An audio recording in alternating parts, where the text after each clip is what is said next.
I'm Roy Lee Lindsay with the North Carolina Pork Council, and I want everyone to remember bacon makes everything better.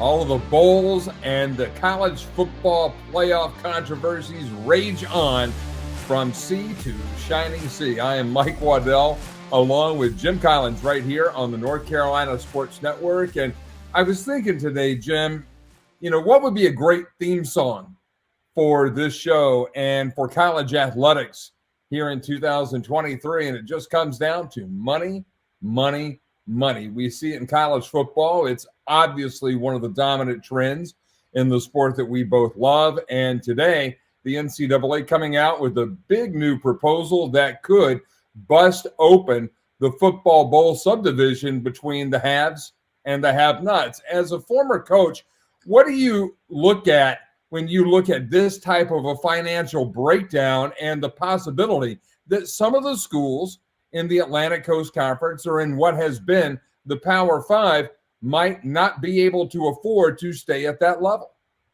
Mike, there will be people left behind when this all sorts out and we come down to this. And the people in the business have been saying this for years. The break is coming, and this is the opportunity to make the break because the Big Ten, the SEC, and parts of the ACC, really all of it, for years they've been against the non-Power Five conferences voting on things that affected their programs. If you've got enough money to play in the big pond, then that's what they want to do. So we're at that point now where we're ready to go play in the big pond, and the NCAA is now opening the floodgates for the pond to get full at this point in time. And when you look at just our local schools, North Carolina, NC State, and Duke. North Carolina has 28 sports. Duke has 27. NC State has 23. Those schools will have to come up with ballpark $12 million, $11 million, and $8 million every single year to be able to adhere to at least what is the initial proposal from NCAA President Charlie Baker. So when you look at that, you really get an understanding now. It's kind of like Paul Harvey used to say, it's the rest of the story. You see why everybody was so keen on conference realignment and getting the max amount of money that you can, because you can only make so much money from ticket sales and from sponsorships and from other minor sources. It needs to come from television, and this is what television runs college athletics, which brings us back, and we'll come back to this NCAA proposal a little bit later, but we need to talk about so much tonight. We're going to go ahead and go right into the college football playoff with our first quarter, because the college football playoff, a lot of controversy, and people out there are saying, wow, TV, it really runs college athletics. No doubt.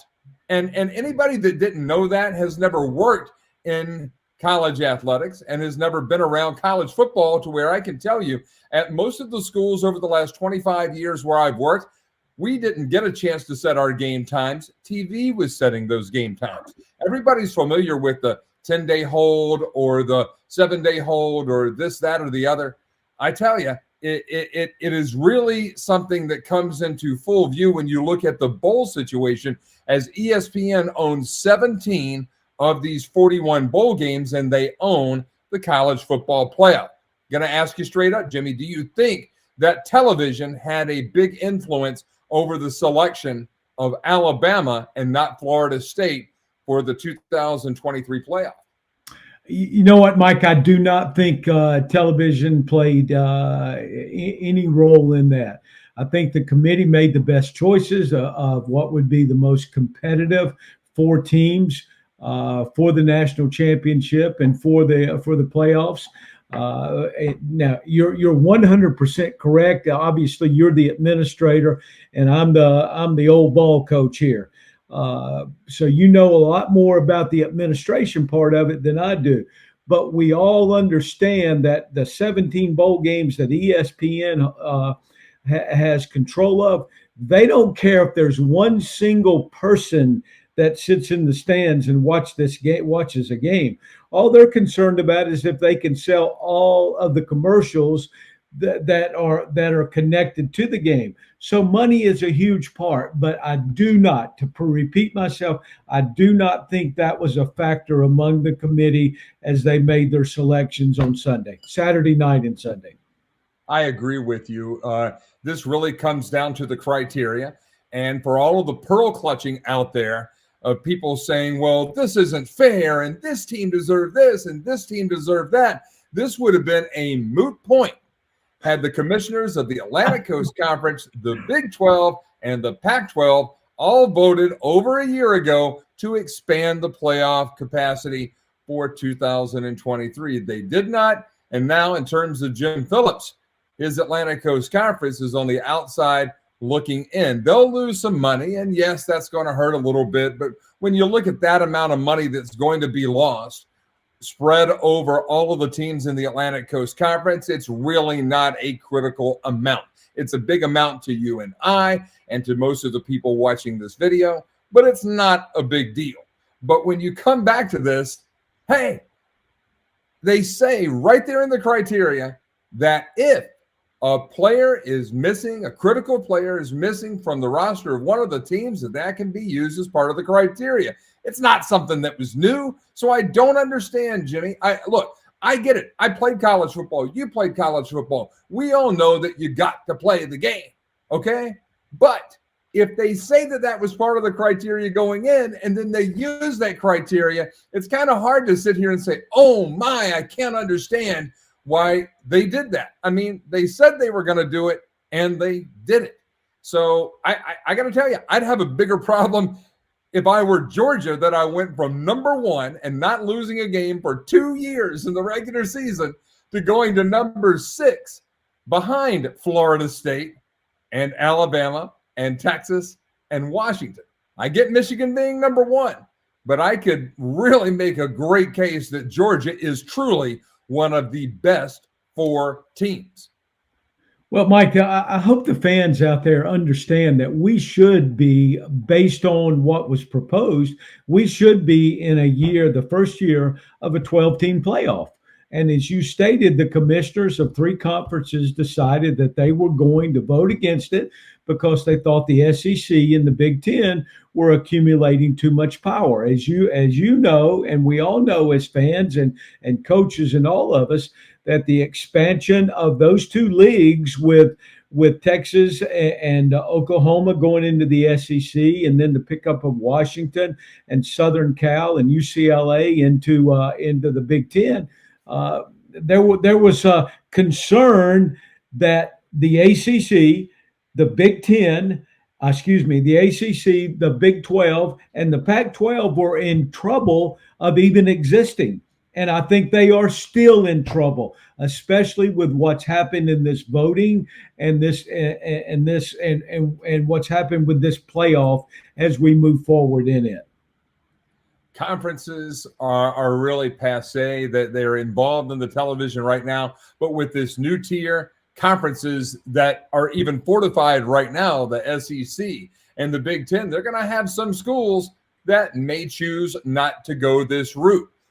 There's a lot to unpack right here. This is new, fresh information coming out from Indianapolis today, and chances are it's not going to be exactly in the end what has been put out today. There are going to be some talks, and people will litigate, and they will discuss this ad nauseum, because anytime you have committees and college presidents and ADs and all of that kind of stuff involved, round 1.0 is not going to be the end result. The one thing that I do find very amusing, and again, you spend a lot of time on college campuses, just like I have, along with my time as an undergraduate and then later on as a college athletics administrator. I put 29 years of my 54 so far on a college campus. And the one thing I can tell you after being on a council of presidents is that these folks are just swimming right now mentally with the cost is going to be.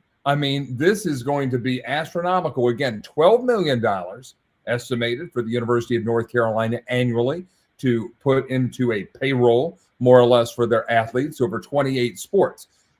That's a lot of money, Jimmy.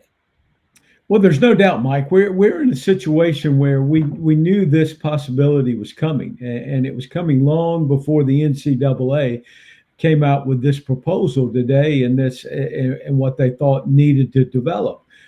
We knew the separation was coming. It's just the fans out there didn't realize that the conference realignments, that was the first phase of what's going to happen in this business.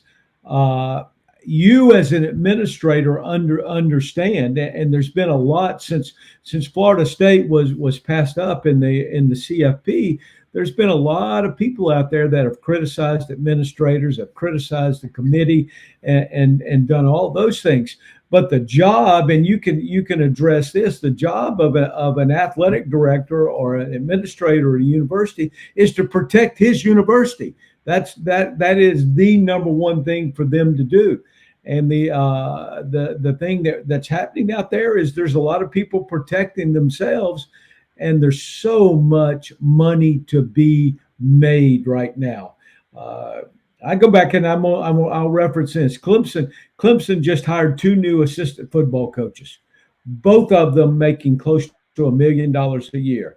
So, not only do they have to finance the athletes, they got to finance the coaching staffs and of multiple sports. So it's a very, very difficult thing. College athletics is in a very, very tough situation at this point in time.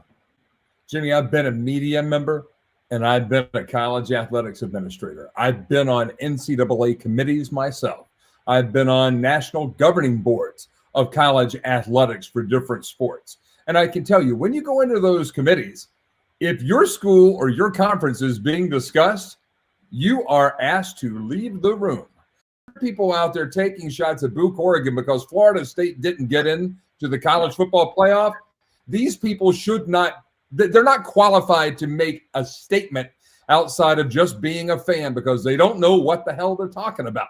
No. Okay? First of all, I mean, you got a lot of people in that room with the college football playoff committee. I used to work for Jeff Long, who is the first ever chairman of the college football playoff. So I have a unique insight into this. I know from him telling me what those meetings were like, what those meetings are actually like. I don't have to read some third-hand account or hear somebody hypothesize over a beer over what it's like. I know what it's like. And for Buch, Oregon, just like anybody who has been the chair of the NCAA men's basketball committee, and then they get grilled on CBS and TNT after they make the selection of the field of 68, look, it's a thankless job. Heavy is the head that wears the crown.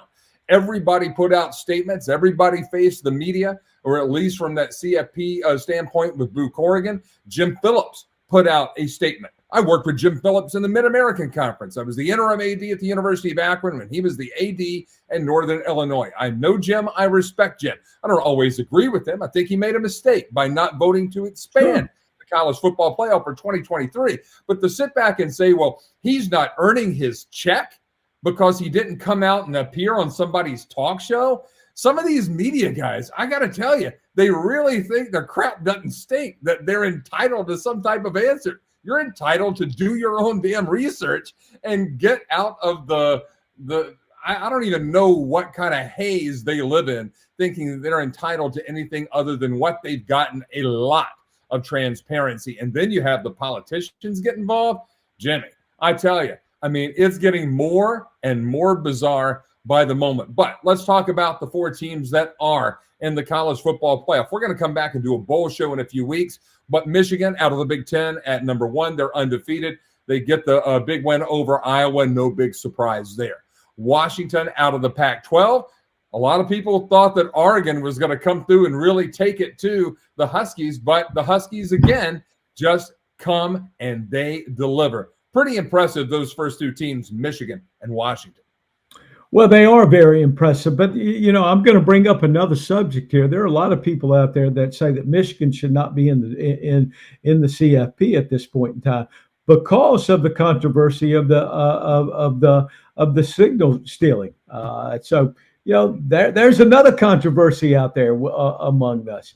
But the big thing that I've heard is that Alabama, and we're not on Alabama right now. We're talking about Michigan and Washington. But I'm going to say this about Washington. Washington has had about 4 games in a row where against very good opponents. Now, let me say that they've either won late in the game or they've won by 3 points or less. So they've had a very, very challenging schedule. Do I think Washington deserves to be there? The answer is yes. Do I think Michigan deserves to be there? The answer is yes. So as we move forward with that, I think the interesting thing about the Michigan selection was when their opponent was picked, the reaction in the room I found very interesting at that point in time. I wonder if that reaction was, wow, Florida State didn't make it, or wow, we have to play Alabama, because as you look at Alabama as the 4 seed and you look at Texas as the 3 seed, I tell you one thing, you have 2 very different groups right there. And with Alabama, let's just go to them. I mean, the evil empire returns. I happen to like Alabama. I don't think that their quarterback is very good, and I think that they're going to get doused by Michigan in this game. But I think that, it could be interesting if Michigan doesn't come to play. And I seem to remember Michigan, one of their best players, is also out of this coming CFP. So it didn't really hurt them that they lost a player, but I digress. But you go back to Alabama and Texas. What do you think about the Crimson Tide and the Longhorns? Well, I think the Crimson Tide are they're a lot better team than everyone out there in the perspective of them thinks they are. They will be a highly motivated, very athletic, very physical team. It's interesting, as I was watching the game the other night with the Alabama-Georgia game, my lovely wife comes in and says, "Oh, the Alabama running back looks really small." I said, "Yeah, he looks small beside those giants that are blocking for him up front, because they are huge and they're physical up front." To be honest with you, Mike, I actually like the Alabama quarterback. I think he's a playmaker. I think he's a guy that can make things happen within the pocket and outside the pocket. To be honest with you, the speed that Alabama plays with, I think, will be a problem for Michigan. I will, in the end, being an old Southern guy and an SEC guy in my history, I'll pick Alabama to win the game. Wow. That is something. We're going to come back with a full bowl show, but what do you think about the other game right there between the Huskies and the Longhorns? Well, Texas at this point in time entering the SEC. So there are a lot of people out there that will say there are 2 SEC teams in the playoffs right now, because as we all know, Texas will be in the Southeastern Conference next year. And they are built like an SEC football team. Their front line on defense, their front 4 on defense is huge and physical, and they can run and they can and make plays all over the field. I love their quarterback. Their quarterback's a playmaker, 5 touchdown passes against Iowa. Phil Parker, who is the Broyles Award winner as the top assistant coach in America right now, gave up huge numbers to them. So I think Texas is legit now. I really think it'll be a challenge for Washington. It's interesting to me. You have the evil cheating team that a lot of people say that Michigan is. You have Texas with the largest athletics budget in their own television network coming in as the 3, and Alabama, the team that most everybody loves to hate. And then there's Washington. Everybody loves a dog. I got to tell you, I got to feel that Washington has to be the sentimental favorite for everybody. And I love how Coach DeBoer handled the announcement by the CFP. They didn't get together as a team. They kind of expected it. They were just going on business as usual. So if there's somebody that I'm pulling for right there, I think I'm going to go for the purple and gold. I tell you what, Mike, they have done a heck of a job at the University of Washington. And I don't know the exact numbers, but I think it's somewhere around I think they've lost 4 games in his 2 years there, maybe less than that, maybe only 2 games. And then if you go back and you check his track record before he came to Washington, he's a winner now. So do not count the University of Washington out of this mix. I think we've got great matchups for the semifinals of the college football playoff, and I'm looking forward to watching both games. That's a hell of a first quarter right there here on Wild Dogs and Hogs. Mike Waddell and Jim Collins with you. When we come back here on the North Carolina Sports Network, we will talk about the transfer portal. And even as we tape this at the first part of the week, more and more guys are coming in by the hour after it opened up for real on Monday. We'll talk about that when we come back right here on Wild Dogs and Hogs on the North Carolina Sports Network. Hey folks, David Glenn here. I cannot offer a greater endorsement or a bigger compliment than telling you about the folks that I use for important matters in my own life. That's the case with the Lawson Insurance Group, led by three actual brothers, Ken Lawson, Miller Lawson, and Michael Lawson. These guys operate a very successful family-oriented business right here in Raleigh, and that office happens to be one of those beautiful blends of NC State grads and UNC grads and graduates, fans and supporters of other colleges and universities all over North Carolina. I know these guys, I trust these guys, and I send these guys my own insurance business and that of my family. The next time you have insurance needs, I hope you'll do the same. The Lawson Insurance Group is known for its commitment to community and its dedication to ensuring that North Carolinians and their businesses are prepared for life's inevitable challenges, with the reminder that as a high street insurance partner, Lawson Insurance Group offers local expertise and support that, combined with High Street's extensive national resources, means more choice and support for you as their client. As we speak, Miller Lawson's helping the Glenn family with our auto insurance needs, and Ken Lawson is the guy to call for your commercial insurance needs. If you Google High Street Lawson Insurance, their website will be the first to pop up. Time for the second quarter here on Wild Dogs and Hogs. I'm Mike Waddell. He's Jim Collins, and we are talking the transfer portal. And last year, Coach, it was 2,735 players in college football entered the transfer portal. Out of that, 1,693 committed, 57 withdrew from the portal and went back to from where they came. This year already, 1,061 players in the portal. How tough does it make the job of a head coach and all of the assistant coaches and everybody associated with a modern day football program to have to deal with this type of roster uncertainty? You know, Mike, I think it's coaching college football right now is without a doubt at the height of its difficulty, because dealing with the transfer portal and dealing with name, image, and likeness. And I'm gonna regress for a second. I think name, image, and likeness is a great thing. I think the players deserved a piece of the pie, but the two of them together, name, image, and likeness, and the transfer portal, are just they're brutal for college coaches. How would you like to be the Brent Venables right now at the University of Oklahoma with Dylan Gabriel, who was there? And I don't know, this has got to be like his 7th year of playing college football.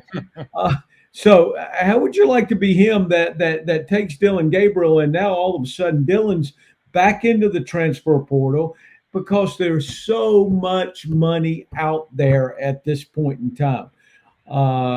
The portal in itself is good, but we need to put some parameters on it because it's so difficult to manage a roster at this point in time. I remember Dylan when he was playing at the University of Central Florida when we were both in Orlando. Yep. And this kid is a good quarterback. And right now the going rate is $2 million for a good quarterback. What do you think Riley Leonard will get when he signs at Notre Dame? It's the worst kept secret in college football. We knew it 3 weeks ago that he was going to go into the portal and that he was looking at two schools, Oregon and Notre Dame. Right now, it looks to be pretty much all the way Notre Dame. He'll head there this weekend for a visit. What would you pay to have Riley Leonard come be your quarterback?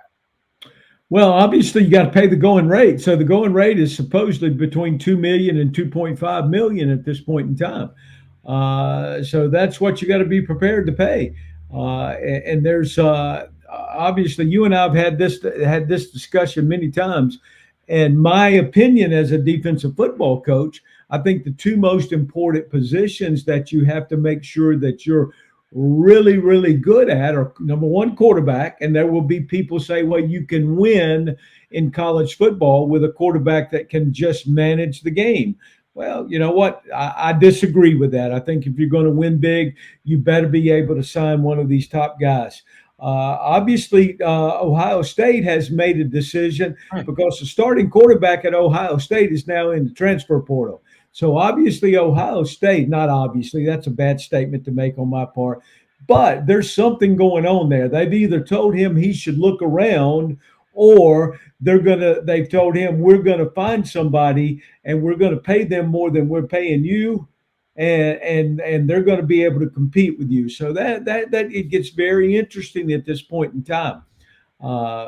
It's a difficult process right now. The other position that I think is critical is you better sign defensive linemen, because if you can't pressure these quarterbacks that are making all this money and force them to get the ball out of their hand and hit them with the ball in their hand, meaning sacks and pressures, then you're not going to win. If you know these kids are good enough this day and time that if you give them time in the pocket, they're going to beat you.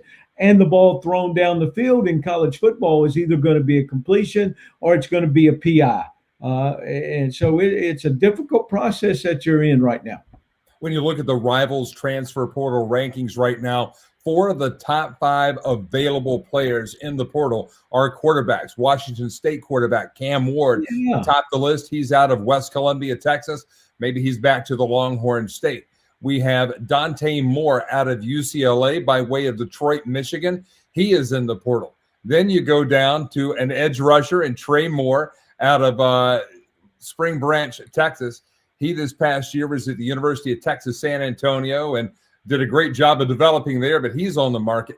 Will Howard, the quarterback out of Kansas State, comes in at number 4, and then number 5, the aforementioned Dylan Gabriel. So if you're hearing that, and I'm hearing that Riley Leonard is going to get about $2 million, he's not even in the top 5 quarterbacks, Jimmy. So what does a guy like Cam Ward bring? I don't have to ask you for an estimation on his market value. Let's just say that it's going to be big. I do want to move ahead, though, and talk about the ACC in the transfer portal. Right now, 14 teams in the Atlantic Coast Conference have guys in the portal. 9 have lost very productive starters.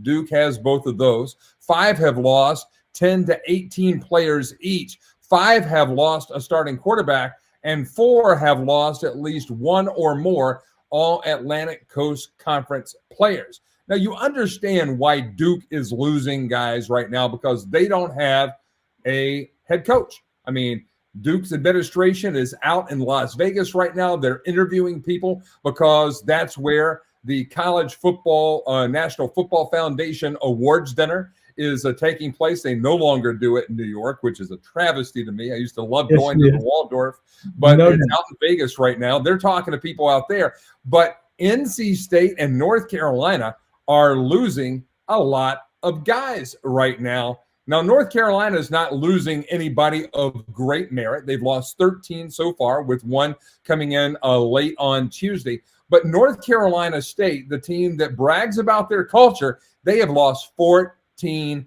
dudes. Again, not earth-shattering guys, but these teams are losing a combined 27 Tar Heels and Wolfpackers to the portal.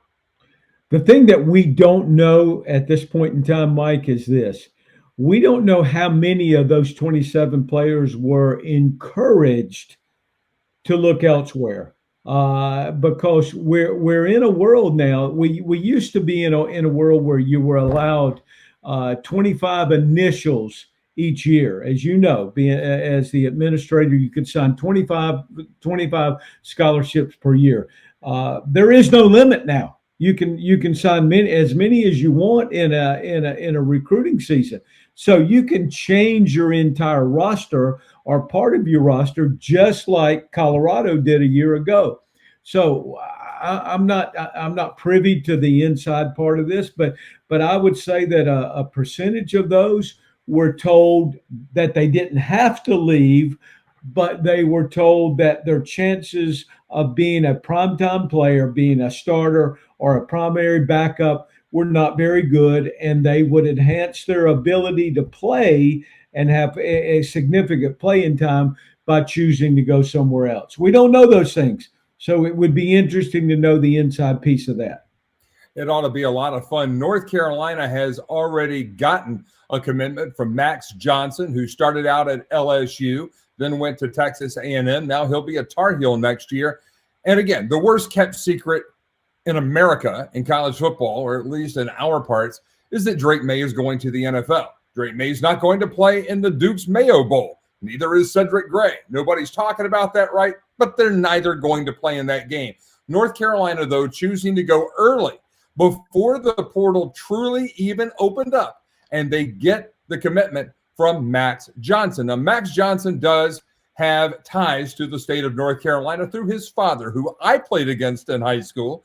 He was at Swannanoa Charles D. Owen High School, and his name was Brad Johnson, and he was a pretty darn good quarterback for Bobby Bowden. I know you know a lot about Big Brad, so if the son can reclaim any of that type of talent, and Dad played in the NFL for a long time, the Tar Heels might have a good one right here. Well, I think they have a great opportunity. He's, Max has moved. Obviously, this is his third school, and for me to be critical of saying that you take a guy that's on his third school would be absolutely asinine on my part, but because of that's the world we live in right now. Some of the best quarterbacks in the country. You realize that the three of the four finalists for the Heisman Trophy are all transfers. And I think the number is now, and you may correct me on this, Mike, of the last few Heisman Trophies winners, 6 out of the last 8 were transfers from one school to another. So to say that Max Johnson is not the best quarterback in the transfer portal, I would be wrong to say that because I haven't watched Max play. So obviously the Tar Heels were very very secure with their choice, and they've moved forward with it.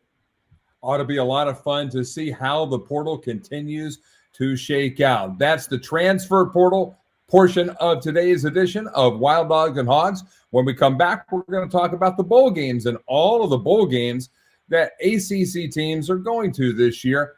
I tell you, it's going to be a busy, busy schedule. We'll talk about that right after this on the North Carolina Sports Network and Wild Dogs and Hogs. Hey folks, David Glenn here for Organize for Success. I am a better person and a more effective business owner for having known and learned from Emily Parks over many years now. Emily's company, Organize for Success, helps multi-passionate business owners and executives bring harmony to all the layers of their lives, from work to side projects, from friends and family to hobbies, community, and beyond. With Emily's help, you too can make every minute matter. She helps you determine what earns your time and how to efficiently accomplish what matters. One of the many things I love about Emily is that she doesn't impose her will on her clients. She listens to them. That way she can better help them cultivate the lives they want to live. You can set up a complimentary call with Emily today by visiting organizeforsuccess.com. That's organize, F-O-R, success.com. Time for the third quarter, and we're talking about the bowl games here in the 2023 bowl season. Mike Waddell, along with the coach Jim Collins. And in the football bowl subdivision, that's where the ACC is, there are 4 CFP teams this year out of 133 total teams eligible to be considered for the CFP. There are 41 bowl games. The CFP title game is a 42nd game, but 82 teams, Jimmy, going to the bowl. That is 61.65% of the eligible teams. Now, next year, as we talked about elsewhere in today's show, 12 teams will go to the college football playoff next year out of then 134 teams with the addition of Kennesaw State. So they'll move up next year. In the football championship subdivision, where Elon and other schools in the state of North Carolina are competing, there are 24 teams in their playoffs out of a total of 128 teams, or 18% of the eligible schools for those playoffs. In Division II, where Lenore-Ryan is now in the Final Four, they have 28 teams in their playoff out of a total of 162. And in Division III, they have a playoff field of 32 teams out of 243 potential schools. Why is Division I even stopping at 12? Is it because there are so many bowl games out there? And the real question has to be, and I was thinking about this as I was getting ready for today's show, as this new tier goes up, do the bowl games stay behind? And that top tier truly is only focused on being one of those 12 teams in the college football playoff.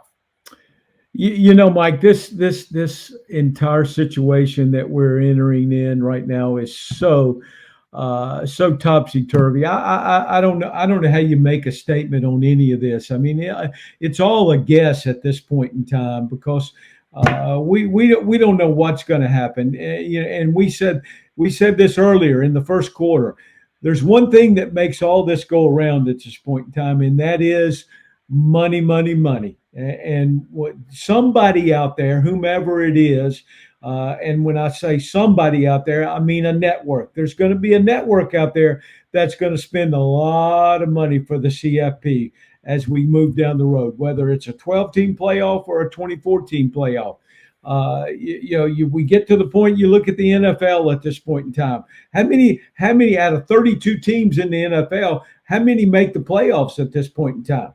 And the number is pretty significant with buys and the things that go on. So I don't know that 12 is the number. I think maybe 16 may be the number, better than 12. So the next few months and the next year will be extremely interesting as to where all this goes.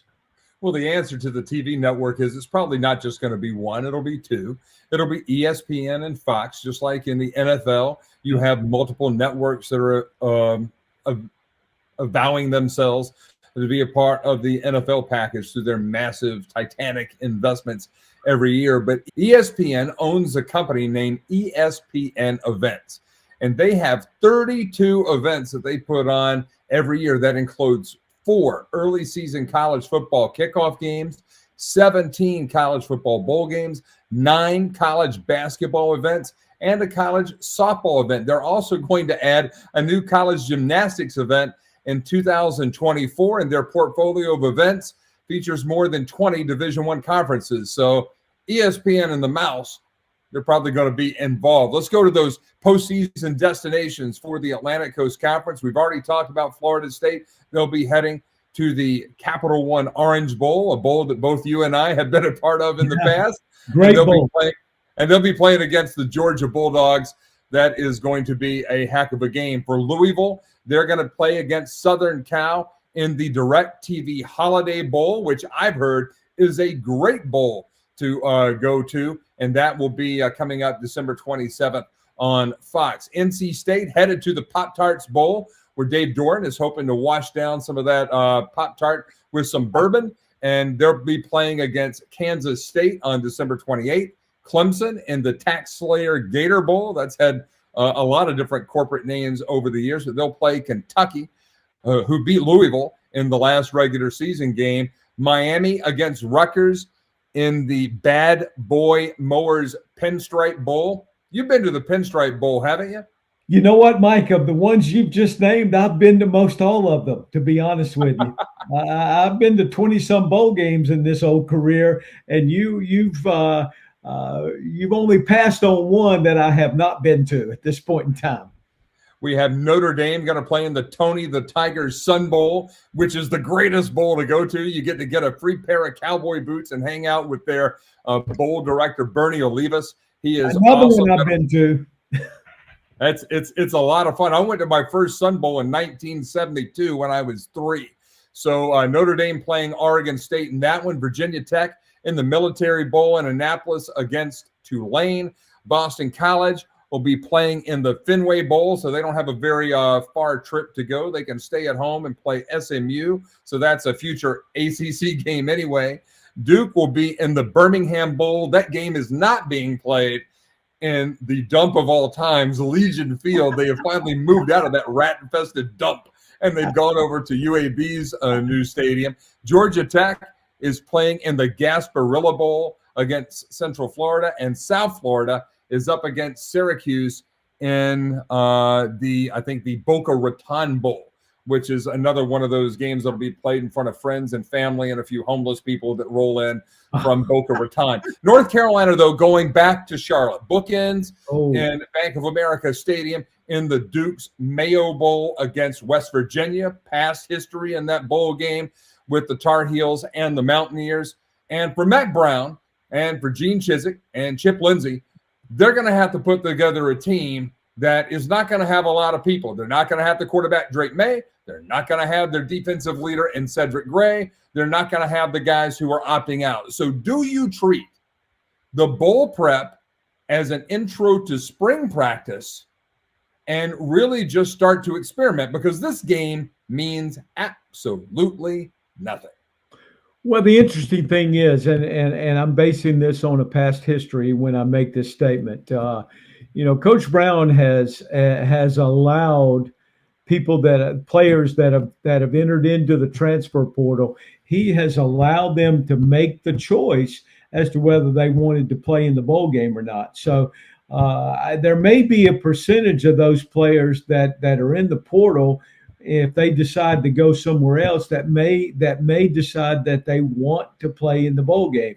So we don't know at this point in time how many of those will opt into the game and how many will opt out. Don't you love that term that we're opting whether we're going to play or not? So I have a real issue with that, which we discussed a week ago. But it's a challenging situation for the Tar Heels to be without those two players. I had not heard before our call that said and Drake were not going to play. So it'll be a challenge. It'll be a challenge for them to play a decent West Virginia team in that bowl game. And West Virginia, with their head coach, he was thought to be on the outs before the season started. So that's quite a way to rebound for the Mountaineers.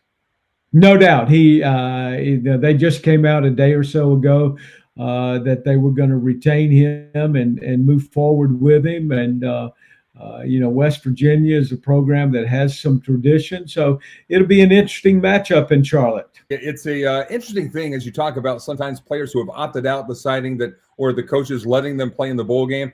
When I was at the University of Cincinnati, we played in the papajohns.com Bowl at Legion Field in Birmingham, an ESPN-owned bowl. Had a great time down there. Mark Meadows is the executive director. He does a fantastic job. And one of the things that was unique about that game is our opponent was the University of Southern Mississippi, and they had just fired their head coach. So he knew he was already fired, but he was coaching in the game. Jeff Bauer is a heck of a guy. And, of course, the Bearcats took care of Southern Miss guys on that day. But you know who our quarterback was? You might remember this guy from the ACC, former Wake Forest quarterback who transferred to Cincinnati, Ben Mock. And it still is one of the greatest performances I've ever seen by a guy who was truly injured in that game. But Ben Mock gutted through and threw for a big total, and the Bearcats got the win. But I would think that would be very tough to line up with somebody that had already more or less quit on the team and expect them to give 100%. What was it like last year for you and the Tar Heel coaching staff going with those types of kids into the Holiday Bowl against Oregon?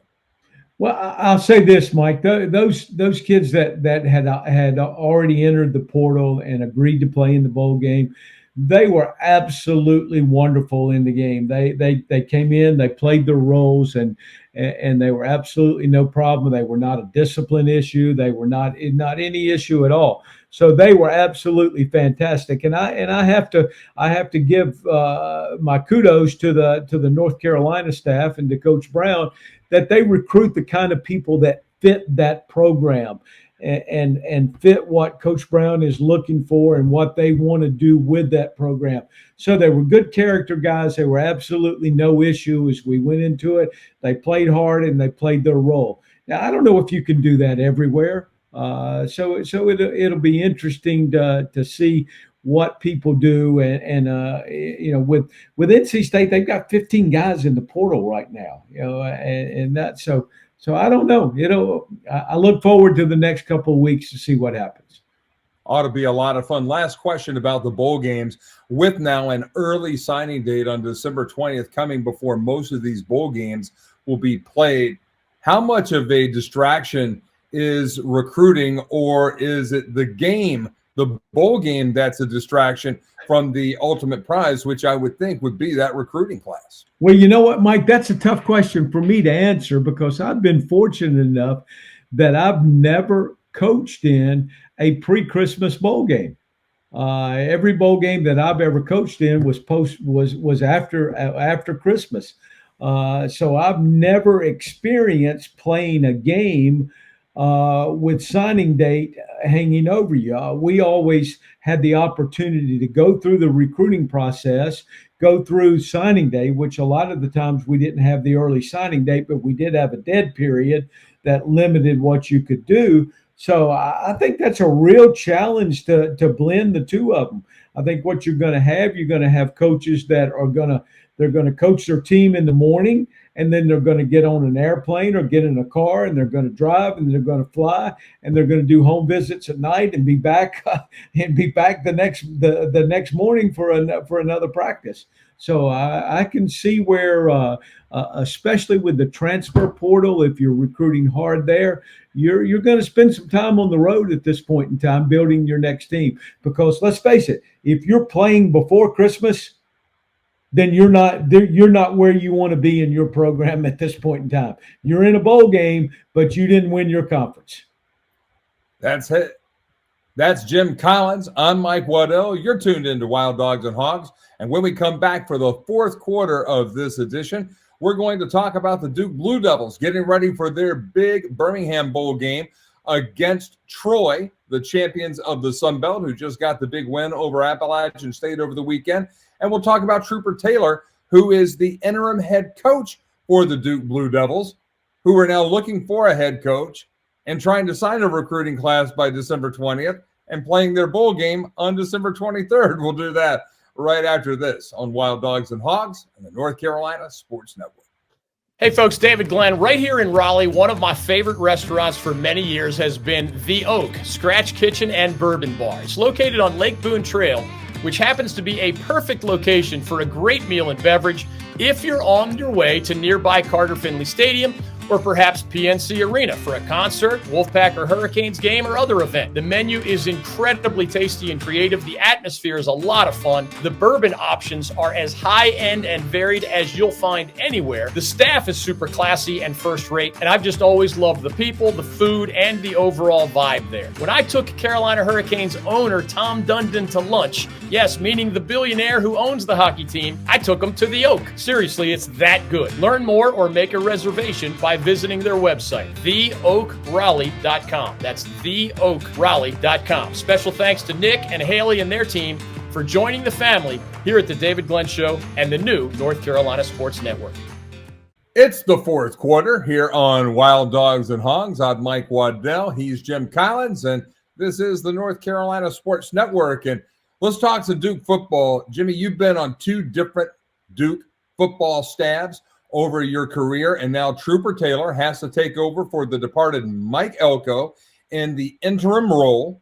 As we record this, he is the interim head coach of the Blue Devils, and he is getting ready for the Troy Trojans in that December 23rd noon matchup in the Birmingham Bowl. So they'll need to go down to Birmingham on like the 18th or the 19th. They'll have some nice time down there, but right in the middle of their bowl trip, they have national signing days. So if you're Trooper Taylor, you don't know if you're the head coach. He's interviewing for the job, but you got to get ready for John Summerall's Trojans, who are a pretty good team. And they took Appalachian State to the woodshed in that Sun Belt Championship game. No problem right there with what happened to Appalachian State, because Troy is a really good football team. And this will be a tough matchup for the Blue Devils. Well, it will be a tough matchup, especially with with the number of players that are in the transfer portal at Duke, and we'll see which ones of those players decide to play in the game or have the opportunity to play in the game. And at this point in time, we know that Trooper will be the coach of record when it comes to the bowl game, because I don't care if they hire somebody tonight or tomorrow or whatever, then that person will not direct the team and would not want whatever happens in that bowl game on their record. So Trooper's going to coach the bowl game, and I wish Trooper the very, very best, and I hope he has a great opportunity to have the head coaching job at Duke. But they've got some challenges on their hands now with the transfer portal, with the high school signing date, with a bowl game and the preparations, not to mention that they have exams going on at Duke University, which can be quite difficult in itself. They have a lot of challenges over the next couple of 3 weeks that they've got to face, without a doubt. How much pressure is it on Nina King and Troy Austin and Art Chase to come back from Las Vegas and have a pretty good idea about who the next head coach of Duke's going to be? I think it's a huge challenge, Mike, because we're in a completely different world now with the transfer portal and the things that are going on in college football at this point in time. There needs to be a sitting head coach, whether it's Trooper Taylor or whomever it is. There needs to be someone on deck as soon as possible. I don't know what possible is. I can use as soon as possible. Myself, I would have wanted somebody to be in that position by Sunday night 2 days ago. But with the things that are going on in the business. So I think they have a huge challenge on their hands. Now, I know, Mike, that they're searching for the right guy. Who is the right guy? I don't know who the right guy is. That's their job, along with the search firm that they've hired. So I would think they would want to make a decision pretty darn quick. Duke's gone with Parker Executive Search out of Atlanta for that one. One of the guys, though, I know that you're a big fan of on that Duke staff is a strength and conditioning coach, and he's already said he's not going to College Station with Elko. So I would think that one of the big things that Duke needs to do is to keep their strength guy in Durham. Well, I think that's a huge hit. That guy has done, and it's Coach Feely, that guy's done a tremendous job there. He has changed the attitude. He has changed the bodies. He has changed the mind. I think he may be the most critical piece of what's going on over the last 2 years at Duke University. So for him to stay with his staff, and I don't know how many of of his strength staff and conditioning staff are remaining there, but I think he is a huge part of what's going to happen, whomever the head coach is at Duke. That's Jim Collins. I'm Mike Waddell. Thanks so much for tuning in to Wild Dogs and Hogs. We'll see you for a bowl preview show coming up in a few weeks right here on the North Carolina Sports Network.